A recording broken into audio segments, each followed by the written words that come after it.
Welcome to Taiwan Talks. I'm Albert Cho. The situation in the Middle East is becoming increasingly complex and chaotic.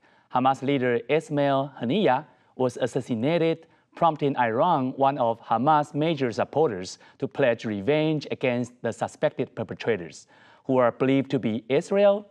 Joining us today are the Deng-ker National Chengchi University College of International Affairs former dean, and Charles Hu, National Chengchi University Department of Diplomacy professor and chair. A very warm welcome to both on the show. However, hi.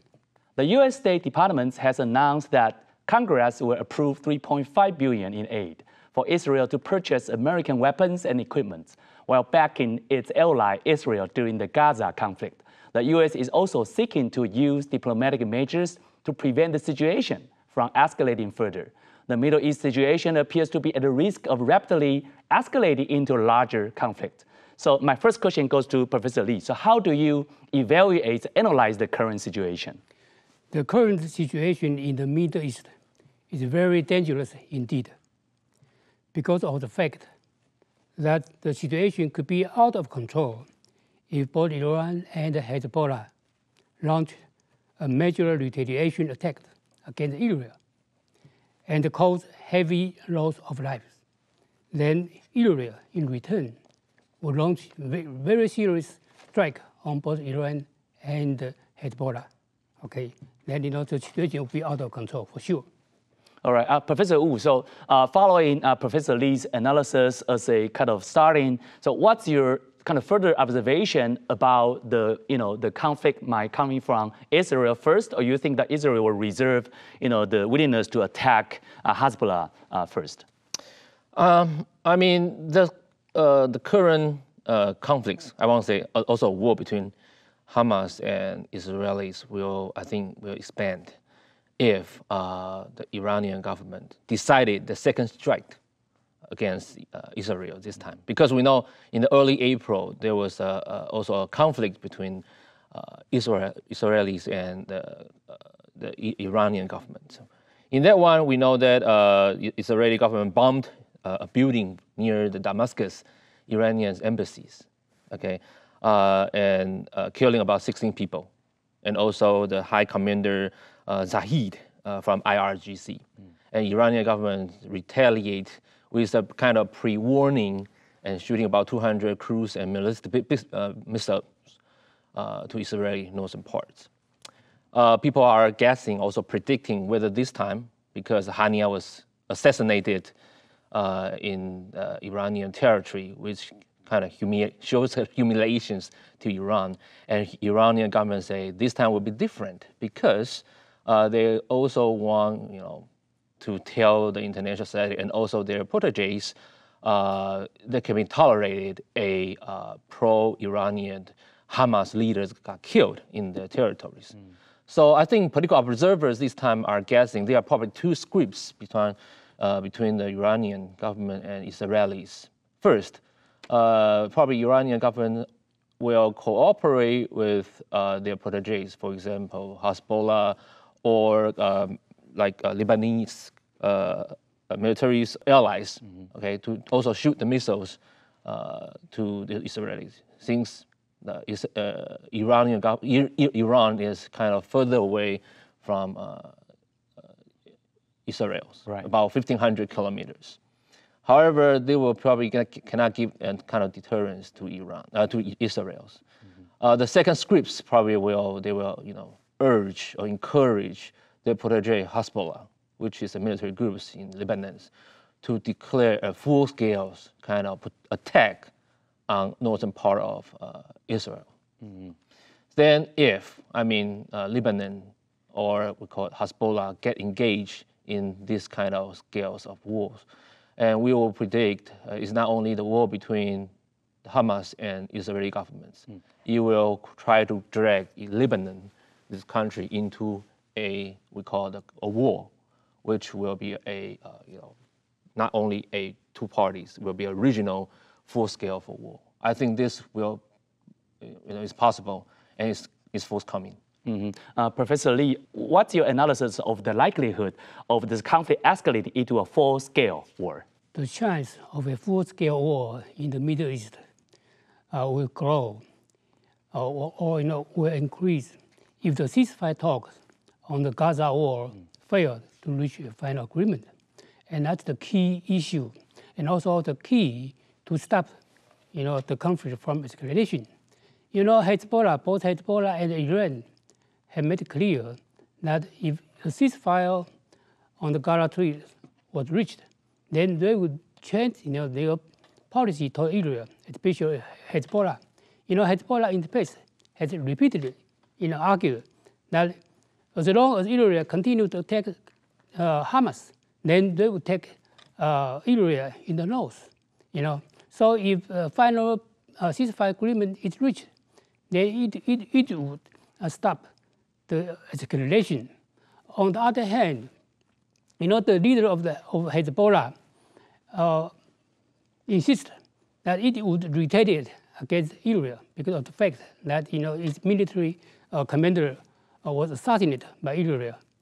So this issue will be quite serious.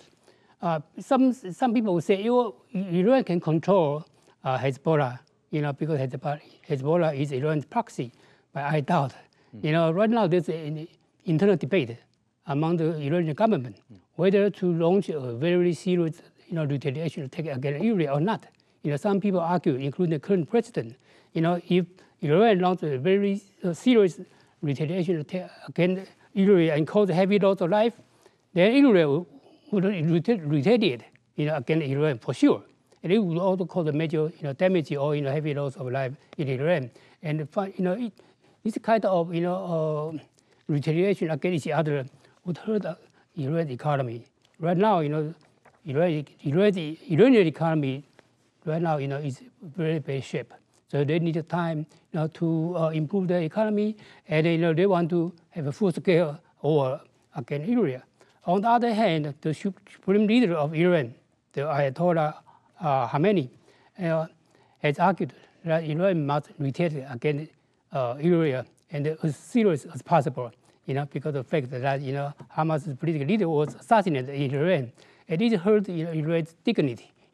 How could our national guest be killed in our capital, and he stayed in our national guest house? So for the supreme leader of Iran, Iran must retaliate against Israel, for dignity and for the leadership among the Iranian allies or friends in the Middle East.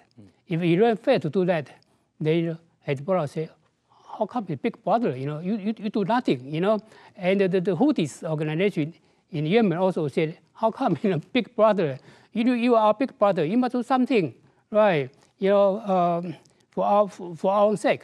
So this kind of argument right now is going on inside Iran. We don't know, which side would, be on the upper hand.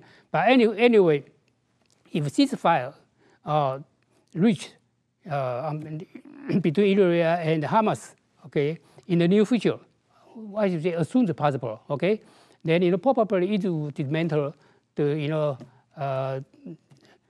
the event which will escalate into full scale. So that's the key. Right now, the Biden administration is trying to do its best, try to reach a final agreement. Well, the Hamas already argued that they accept the final agreement launched by the Biden administration, but Israel refused. So you would suggest that Iranian governments want some economic benefits as an exchange for ceasefire plan, especially between the Hezbollah and Israel. Is that what you suggested? Probably is part of the package. Part of the package. Right, including the nuclear talks between Iran and the United States. Some report that the Biden administration tried to release or reduce some kind of economic sanction against Iran. If Iran does not take a retaliation act against Israel, but we don't know for sure. Professor Wu, if the Middle East conflict were to escalate, how might the positions of other Arab countries shift? For example, which nation could play the most pivotal role? For example, Lebanon or Iraq. Professor Lee did not mention Iraq. So what's your comment on those roles? The first thing we need to talk about Lebanon. I think Lebanon will be the country get involved because I think Israeli government already, target Lebanon, especially Hezbollah, because I already mentioned they are not only want to erase Hamas from the earth. Hezbollah is also another target Israeli government want to destroy, because we know that Hezbollah is a military group within the Lebanon's territories. They are not taking power of the government, but they show a very strong kind of military influences in this region. And also Hezbollah is a Shiite Muslims, and they have a strict and very hawkish policy against Israelis. In fact, Hezbollah and Israelis both want to erase each other from the earth.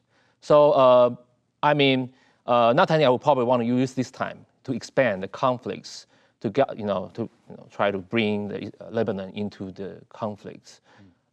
Probably one of his plans. So Netanyahu is the one want to continue the fight, not only against Hamas, but also against Lebanon. I think he combines the conflicts and his political careers together, because one rumor shows that if he, even ceasefire or terminate the war, he probably will get, step out from the government. Another two countries I want to mention is Egypt and Jordan, because the United States want to bring these two countries as mediators, try to stop the conflicts and try to prevent the kind of escalations of the conflicts in this region. First, we talk about Egypt. Okay, the President Sisi, I think most of observers believe he is a kind of pro-Israeli leaders, and he, tried to maintain kind of status quo or stability in these regions. He doesn't want to escalate conflicts. Also, Egypt right now, they are suffering from kind of devaluing of their currency, the Egypt pounds. One of their major mission in this country is to try to stimulate their domestic economies rather than get into the fight. So I think Sisi, his idea is try to lower down the conflicts. The same as Jordan. Even Jordan fought the war against Israel in history. But in 1994, Jordan and Israel signed a peace agreement which try to protect what we call the Aqsa Mosque. So Jordan government right now, they also want a more peaceful regional situation or order rather than escalating to a full scale of regional war. Professor Lee, you want to add up to the neighboring countries in the Middle East? First, I would like to point out that the government of Lebanon could do very little, in dealing with the current conflict in the Middle East, because of the fact that Hezbollah is part of the government of Lebanon. How could the government of Lebanon do something else? It's like a Hamas, right? Sure, Hamas is also a legitimate government. Right. So the key Arab states, could play a major role in the conflict. I point out, first is Egypt. Okay, Egypt is major, and very big Arab countries. And second, Jordan, as mentioned by Professor Wu. And, also the third, Qatar, and finally Saudi Arabia. So those four Arab states could come together and insist that Israel must accept the ceasefire. Otherwise, they will change their policy toward Israel. Probably Israel change its policy toward the ceasefire agreement talks. Okay, in 1979, both Egypt and Israel reached a final peace agreement in two countries, under the Carter administration. Now, if Egypt, threatened to suspend the 1979 peace agreement, and the government of Jordan also, make it clear that it would also suspend the peace agreement with Israel in 1994. Then, it will create a very heavy pressure on Israel. Then, Israel really, it must do something. Otherwise, it cannot, confront so many, Arab states, especially Egypt. So I would say that would be the key. However, among the key countries, the United States is the key. Right. Without permission or agreed upon by the Biden administration, Egypt, Jordan, and Qatar could do very little. They try to maintain very close tie with the United States. Yeah, speaking of the United States, the United States is concerned that the situation might be spiraling out of control. So Defense Secretary Lloyd Austin deployed the USS Abraham Lincoln Carrier Strike Group to the region to assist in maintaining stability. Additionally, the U.S. is providing Israel with $3.5 billion in aid. What is your strategy in the Middle East, Professor Wu?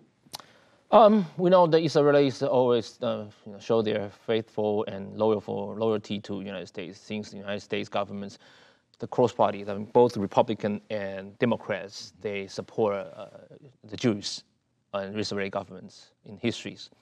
This time the same. I mean, the United States sent the USS Lincoln aircraft carriers to replace USS Roosevelt, which they want to show more, to flex more muscles to this region to try to de-escalate the conflict's escalations.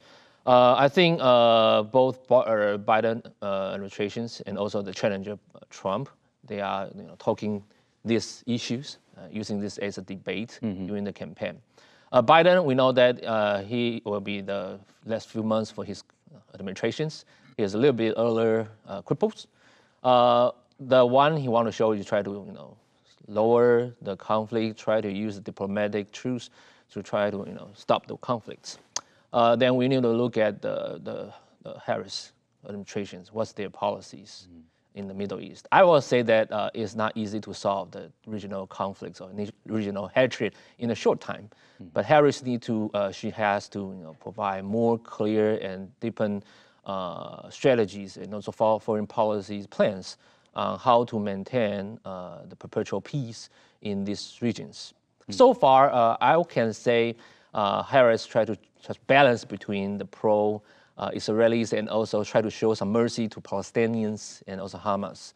He should try to balance a little bit, not like Biden's, the full-scale pro-Israeli governments. I think there's a difference between Harris and Biden. Professor Lee, briefly, just answer me, please. Would you say that when Trump was in the administration, was in power, his policy in the Middle East was more useful than Biden's because he, was successfully, getting involved with those Arabic countries and to sort of like get a stability in that region? Would you say that? No, I don't think so. Okay. During the last 4 years under the Trump presidency, President Trump or former President Trump was almost one-sided with Israel. Okay. So its policy is 100% pro-Israel. That caused a lot of trouble for the peace process between Israel and the Palestinian government. Either Hamas or Hezbollah, they were so upset by the Trump administration policy toward the Middle East. So I don't think once Trump will return to the White House, then anything will be different. No, that won't be the case. Okay. China and Russia have recently been vocal about Middle Eastern affairs following the assassination of Haniyeh. Russian National Security Council Secretary Shoigu swiftly met with Iranian Massoud, signaling a commitment to strengthening their strategic partnership. This move highlights Russia's ambition in the region. What is Russia's ultimate goal with its involvement, Professor Lee? There are 3 goals of Russia in the Middle East. First, try to establish more military base in the Middle East. Right now, Russia has 2 military bases in the Middle East located inside Syria. One major naval base, one Air Force base. But for Russia, the more the better. Okay, that's first their goal. And secondly, they try to establish or set up some kind of strategic alliance with key countries in the Middle East. Right now, they already have a mutual security and friendship treaty with Syria. Right now, in the next, they try to conclude a major treaty with Iran. Okay, Iran is the major power in the Middle East. So if both Iran and Russia could reach a final agreement over their strategic cooperation, some kind of that, it will be a major achievement for the Russian government. And finally, Russia try to reduce or undermine American influence in the Middle East. Because the Russian government always regard Israel as a major a key player in the Middle East. So they don't want to let the United States to handle everything in the Middle East. Professor Wu, you want to add up to this part? Yeah, I agree with Professor Lee that Russia wants to create some impacts in this region. First, the military bases. Russian government leased the military installation of a naval base from Syria. there's a seaport called the Syrian city of Tartus. So Russia used Tartus, the port of Tartus, as one of their naval bases. This is very important for Russian Navy because it creates more kind of mobility and functions for Russian naval from the Black Sea fleets.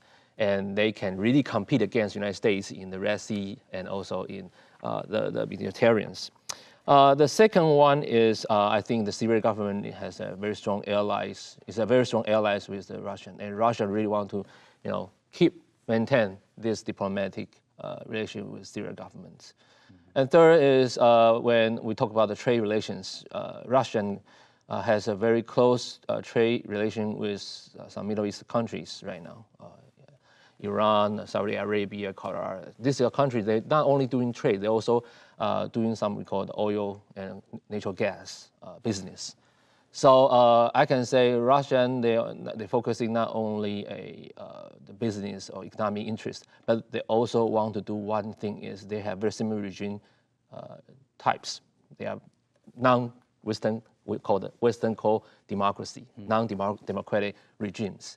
And when these kind of elements add up together, this is there's create some space for Russian government to get involved with the Middle East conflicts this time. Of course, China's role is also crucial. Iran and China have maintained a long-standing friendly bilateral relationship. And in 2021, they even signed a long-term agreement lasting 25 years. President Xi Jinping personally visited Iran and met with the then president. Chinese Foreign Minister Wang Yi has expressed a desire to prevent further escalation. So how significant are China's interests in the Middle East, Professor Lee? Okay, China doesn't have vital national interest in the Middle East. But economically, China does have very important economic interest in the Middle East. For example, more than 45% of its crude oil import overseas from the Middle East. Okay, and then almost half of its natural gas import overseas also from the Middle East. So Middle East provides a lot of crude oil and natural gas for Chinese economy. So if there's some kind of disruption of the flow of oil from Middle East to China, then China's economy will be in deep trouble. Okay, and then secondly, China tried to build some kind of friendship or even strategic cooperation with some key countries in the Middle East. Right now, he tried to have very close relation with Iran, Saudi Arabia, Egypt, and UAE, or even Oman. So in the future, we will see more Chinese diplomatic activity in this part of the world, but not military. Right now, there's only a small Chinese military base in the Middle East. That's enough. The United States had many. Okay, and what we mentioned before, Russia had at least two major military bases in the Middle East. Okay, so China, will be still behind in the military build-up behind both Russia and the United States. So it tried to woo, or try to maintain very close relations with all Arab countries, and not only try to import their crude oil and natural gas, but the Middle East countries also become an important market for Chinese goods and products. Mm-hmm. Professor Wu, would you say that the Chinese government, especially Xi Jinping himself, does not have this ambition to expand militarily in the Middle East, especially go against the United States? I think different from Russian concerns, China in this region, they pay more attention to economic considerations. For example, they still want to maintain and also stabilize their energy providing from the Middle East countries, the Gulf countries. So this is why China is actively engaged in these areas. I think second one is also the Belt and Road Initiative. I think Middle East is also one part of their target to expand the Belt and Road Initiative. But one thing I want to mention is China want to also adopt different kind of strategy in this region, more kind of development strategies. One thing we can pay attention is this time when the Hamas-Israeli conflicts occurred, China invited the 14 factions within the Palestinian groups to Beijing. And in this July, they had announced a called Beijing Declarations. They try to bring Hamas and Fatah together and try to solid their relations. However, I want to say that the results looks kind of okay, but whether this can provide more kind of peaceful impacts to the region, we still need to see how the United States and China, the both great powers, their involvement and also their influencing, how far they will create to this region. Or maybe would you say that more contradictions in the Middle East is going to be beneficial to the China in terms of fighting against the United States? Maybe from Xi Jinping's perspective, he does not want a stability or maybe a more peace talk in this region, or maybe that's more like just a speculation. I don't know. I mean, so far the one they want to show is they try to bring this kind of Palestinian groups together. They show their kind of support to the Palestinians, okay, or to Hamas and Fatah. However, China also maintains good relations with Israel. Okay, they still maintain a very good diplomatic relation with Israeli governments.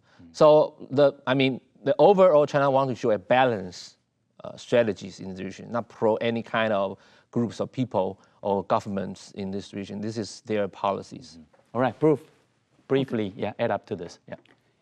It won't be in the national interest of China if a major military confrontation taking place in the Middle East. The first, the price of oil, crude oil and natural gas will go very high. It will hurt Chinese economy for sure. And secondly, if major war stop the total flow of crude oil from the Middle East to China, it's not in the interest of the CCP either. Sure. Then it'd be in a very difficult situation for Chinese economy, really. So you would like to see a peaceful solution of the conflict in the Middle East right now. Like our show, subscribe to Taiwan Talks. See you soon.